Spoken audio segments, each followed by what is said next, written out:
Tripods are one of the fundamental ways of learning how to be upside down.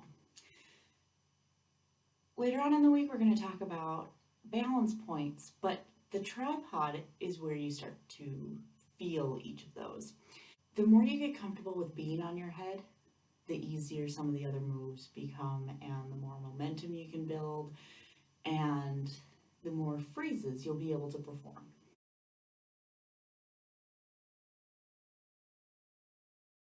I will see you tomorrow as we talk about headstands. I will see you then.